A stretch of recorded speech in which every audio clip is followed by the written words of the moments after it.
네, 자 이제는 가부좌 명상의 원리가 어떤지 그 원리를 알아보겠습니다. 명상의 원리는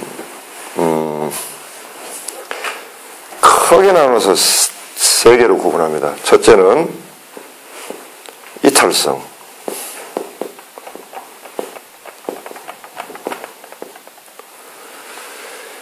이 이탈성이라고 하는 것은요, 가부좌를 할 때 우리가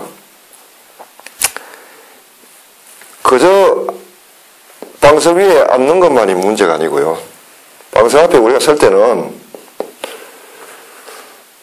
이 주변 세상하고는요, 이 주변 세상하고는 완전히 단절된 세계, 다른 세계다고 여겨야 됩니다. 마치 이게 인간 세상이라면은 이것은 세상에 동떨어진 하나의 광야다라든지 사막이라든지 광야다라고 여겨야 되는 거예요. 그러므로 모든 것과의 단절이 필요합니다. 단절이. 핸드폰 꺼버려야 되고요. 전화 내려놔야 되고요. 누가 밖에서 부르든 간에 일단 이 위에 올라가면 응답하면 안 됩니다. 어떤 그 철저한 어떤 단절성이 있느냐 없느냐에 따라서 이 명상이 효과를 내기도 하고 안 내기도 합니다. 가부좌 명상한다고 가부좌하고 앉아있다가 보면은 밖에서 부르면은 거기에 대답하고, 바깥에서 TV 소리 들리면 거기에 마음 걸려가고, 또 누가 바깥에서 말하면 거기에 말대꾸하고 이래가지고는 명상이 안 되는 거죠. 그래서 모든 관계로부터 단절돼야 됩니다. 그러기 위해서는 이제 그 빈 방으로, 집안에 있으면 골방으로 들어가든지, 집에서 하기 힘들면은 어디 피정센터라든지 아니면 절간이라든지요, 찾아 들어가는 겁니다. 그거는 세상이 나를 불러내지 못하도록 세상과 이별을 구하는 거죠. 이게 바로 이탈성입니다. 그러니까 가부좌 할 때는 나는 세상에서는 죽은 사람이다 하고 여겨야 된다는 거죠. 그런 각오를 하지 않으면은 가부좌에서 가부좌 명상을 해가지고 그 별 효과를 볼 수가 없습니다. 철저한 이탈성이 필요합니다. 두 번째는 초월성입니다.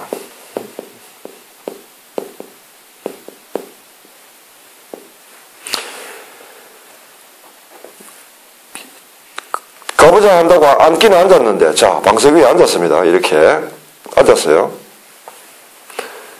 앉기는 앉았는데 그래서 눈을 감고 명상에 들어갑니다. 외적 조건은 모두 바깥에 단절시키고 오간의 문을 닫고 내면에 집중하고 고요히 앉아있죠. 그러나 내면 안에, 내 내면은 어떻습니까? 내면 안에 아직까지 여러 가지 생각들이 떠도옵니다. 몸은 멈췄지만은 마음은 멈추질 않았기 때문이죠. 그래서 초월성은 마음을 멈추게 해야 하는 것이 초월성입니다. 생각을 끊어내야 됩니다. 생각을 끊어내면서 계속 집중을 해야 되는데, 이 초월성을 위해서는 여러 가지 이제 명상 방법을 씁니다. 방법을 고안해서 이렇게 써죠. 가령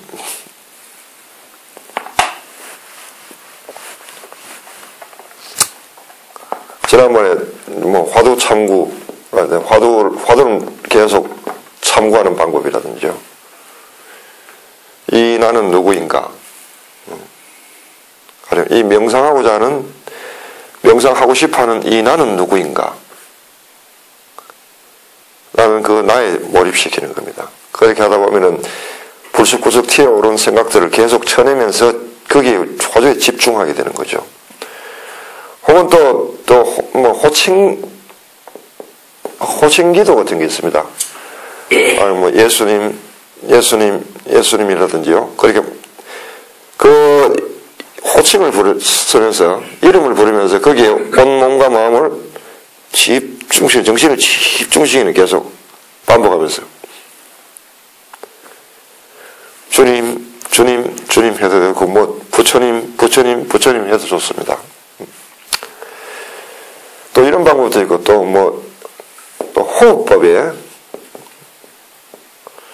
내 호흡은 계속 쉬지 않고 쉬어지잖아요.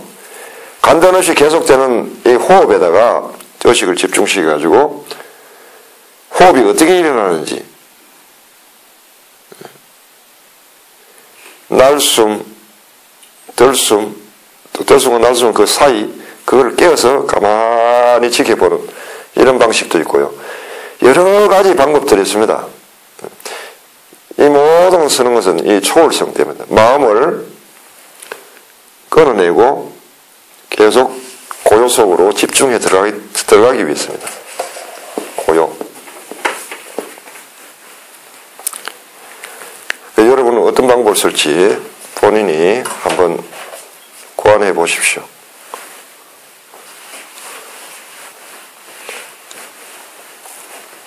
자, 명상은요, 그래서 들어가는 게 있고 나오는 것이 있습니다. 자, 두 번째까지 했죠. 마치 산에 오르는 것에 비유할 수 있습니다. 산에 오르는 것에. 산에 올라가면 산 앞까지 가야죠. 내가 사는 이 세상을 떠나가지고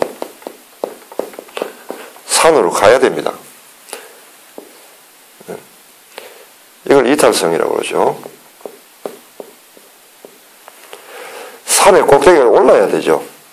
오르는 데까지 여기 가면 이 구름이 이렇게 가립니다. 구름을 뚫고 올라갑니다. 이게 초월성입니다. 이 상태가 이제 적조라 하는데 모든 것이 끊어지면서 마음도 정지된 상태, 그러면서 고요하고 평화로운 상태예요. 고요하면서 빛을 쫓아 밝다 라는 뜻이죠. 이 상태입니다. 자, 그런데 여기까지 보통 이제 우리가 명상은 이까지라고 알고 있는데 사실은 이거는 등산을 위한 방법이고요. 하산을 위한 명상이 또 따로 있습니다. 여기서 끝내면 안 되고요. 하산을 위해서 있는데 이게 이제 세 번째, 이게 첫 번째, 초월성 두 번째, 세 번째가 무차별성 혹은 요철성 이런 원리가 따로 있습니다. 얘는 뭐냐 하면은 높이 올랐죠. 높이 올랐다가 이제 내려오면서 다시 세상으로 나오는 겁니다. 세상을 떠나서 이 산 위에 올라갔죠. 산에서 도로 내려와가지고 다시 도로 세상 안으로 들어갑니다. 세상으로 들어갈 때 어떻게 처신해야 되느냐까지 포함이 되는 겁니다. 이 세 가지 원리입니다. 이런 원리는 하나님이 성경에 보면 말이죠. 창세기라는 탈출기 말이죠. 출애굽기라고 하죠. 이 시나이산의 비유가 됩니다. 그럼 여기는 세사라고 하는 것은 이집트의 비유가 됩니다. 이집트.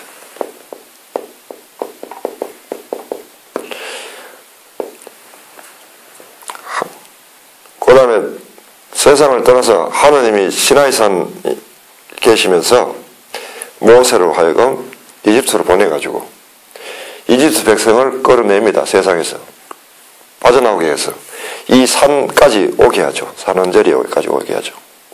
여기에 이제 무리들을 하고 산으로 올라오라 하는 것은 모세만 부릅니다.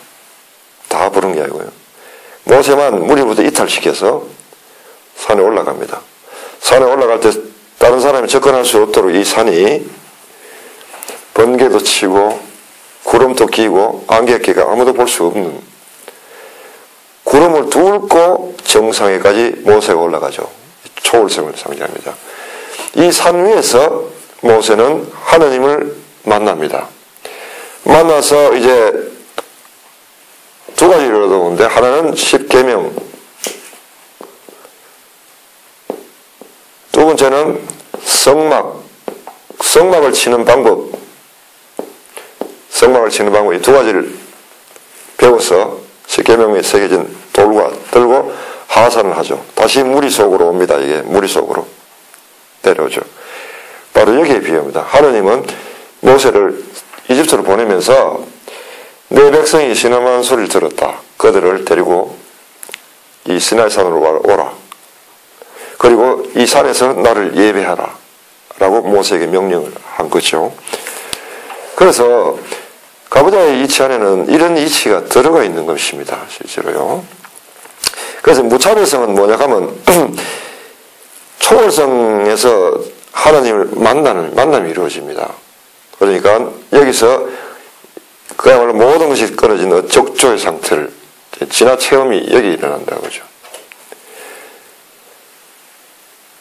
가부장 할 때는 깊이 잠심 속으로 들어가서 모든 것이 사라진, 마음이 끊어진 상태를 경험하는데, 자, 그 다음 세 번째 질문은, 그 상태로 일상생활 할 때는 그것이 계속 유지되는가? 하는 문제가 다시 대두되죠. 바로 여기에 무차별성, 이 필요성이 있는 겁니다. 이 무차별성이 매우 중요한데, 이거는 어떻게 하는 무차별성이냐? 초월성에서 벌써 이제 적조를 경험합니다. 고요를 경험하고요. 고요하고 평화스럽습니다. 그 다음에 환한 하나의 빛을 경험합니다. 예. 두루 다 비춰서 지혜의 광명이 있는 경험이죠. 바로 문제는, 내가 어떤 문제를 갖고 들어간다 하면 이 상태에서 이미 문제는 해결돼 버립니다. 해소가 돼 버립니다. 문제의 실체가 환하게 비춰져 보이기 때문에. 그러면 이런 상태에서 내려와가지고 일상생활 속에서 계속 이걸 유지해야 되는데, 그러려면 이제 어떻게 해야 되는가? 내려올 때, 그냥 내려오는 게, 세상으로 내려올 때, 가보자 끝났다 해가지고 방석 위에서 그냥 털썩 나와버리는 게 아니고요.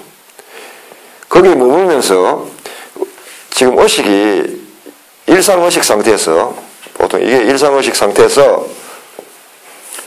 이 위로는 순수의식 상태로 갔죠. 순수의식. 다시 순수의식이 다시 일상의식으로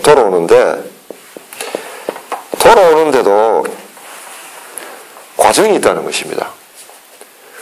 등산할 때도 보면은 등산만 열심히 하고 하산 신경 안 쓰다가 발삐잖아요. 사실은 등산에서는 하산이 정말 어렵거든요. 다리에 힘이 없기 때문에 잘못 뛰다가 여기에서 사고가 나요. 이때는 사고 안 납니다. 이때 어떻게 내려와야 되느냐? 이 적조를 어떻게 간직하면서 계속 꾸준하게 내려오느냐 하는 것인데, 자, 하나의 방법을 가르쳐 드리겠습니다.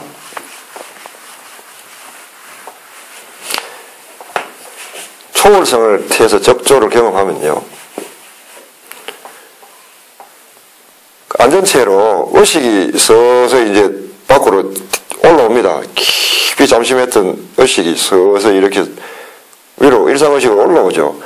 올라올 때 자세를 흐트리지 말고 그대로 있으면서 첫째는 숫자를 세보세요. 숫자.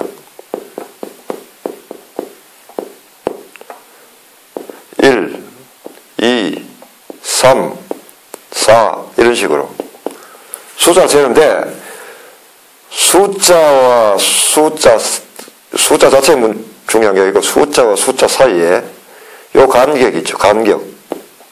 2와 3 사이, 3과 4 사이. 하나, 둘,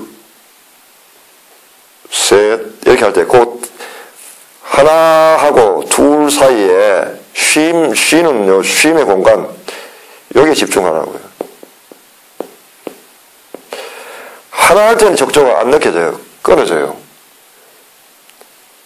하나 하고 그 뒤에 자리 쉬면은 다시 느껴져요. 둘 하면 안 느껴져요.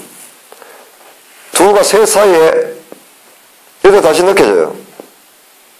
그러니까 이 사이 공간을 깨워서 가만히 보면은 아, 이것이 아직 계속되고 있구나 라는 거 놓치지 않게 된단 말이죠.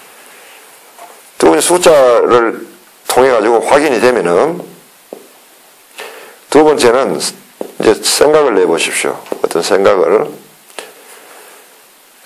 내면서 생각과 생각 사이에서 생각과 생각 사이에 또 확인해 보십시오. 생각과 생각 사이에 이 적조가 있는지 없는지. 생각할 때는 못 느낍니다. 그러나 생각이 끊어졌을 때 그 자리에서 다시 느껴져요. 또 생각할 때는 못 느낍니다. 끊어지면 다시 느껴져요. 자, 이렇게 하면은 이제 내가 생각을 할 때도 아, 이게 계속되고 있구나. 계속됨을 확인하는 거죠. 이 작업을 계속 이제 생각을 했으면 그 다음은 어떤 응용을 해보십시오. 세 번째는 적용. 어떤 것에다 적용을 하되 응용. 이런저런 상황이나 사건들, 기억을 회상해 하든지 아니면 깨어나서 무슨 일을 할 건지를 미리 한번 생각을 해보라는 거죠. 그때도 적조가 계속 되는지를 확인해야 돼요. 그래도 이 일을 활동을 할 때는 안 느껴지는데 활동과 활동 사이에 이거 체크된다면은 이것이 활동할 때도 계속 이 밑바닥에 계속 깔려 있다는 거예요. 이거는 항상 끊어지는 법이 없어요. 없을 때가 없고 끊어지는 법이 없기 때문에 그러니까 생각할 때도 계속 밑바닥이 계속 있었다는 거예요. 생각할 때는 이것이 다만 감지가 되지 않을 뿐이고 생각을 쉬면 감지가 되고 계속 이것이 계속되고 있구나 하는 걸 확인을 해야 돼요. 이렇게 하면서 나와야 됩니다. 이렇게 나오다 보면은 이 순수의식의 상태에서는 굉장히 기분이 좋고 행복합니다. 더할 나위 없죠. 지복의 상태입니다. 뭐 지복까지 사실 가기도 쉬운 일은 아닙니다만은 여기서 계속 명상을 하면 이런 상태를 경험하는데 여기서 보통 이제 일상의식으로 나오면은 기분이 언짢음을 느껴요. 언짢다고요.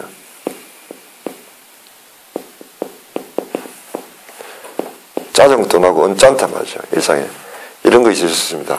자, 이럴 때 적극적으로 이거를 생각을 내야 됩니다. 어떤 식으로 내가 싫어하는 그것은 내가 곧 선택한 것이다. 차별성을 두지 마란 말이에요. 그래서 무차별성이라는 겁니다. 차별성을 두지 말라고. 지금 나는 내 앞에 닥치는 것은 기분이 무슨 기분이든 그거는 내가 선택한 것이다 하고 적극적으로 받아들여야 됩니다. 이런 식으로 마음을 다스려 가야만 이 적조를 계속 명상 이후에도 계속 이끌 뿐만 아니고 일상생활 하는 가운데서도 계속 그것이 유지가 된단 말이에요. 그래서 상시 명상이라고 하죠. 상시적으로 항상 명상 상태를 유지할 수 있는 길이 그렇게 되는 것입니다. 그래서 가부좌 명상에서 상시 명상으로 이렇게 연결되어 갑니다. 이렇게 되면 이제 적조를 계속 느끼는 삶은 결국은 삶 자체가 단순해지죠. 예. 자, 그래서 오늘은 이 가부좌의 원리, 세 가지 원리에 대해서 설명을 했습니다. 오늘 여기까지 하겠습니다.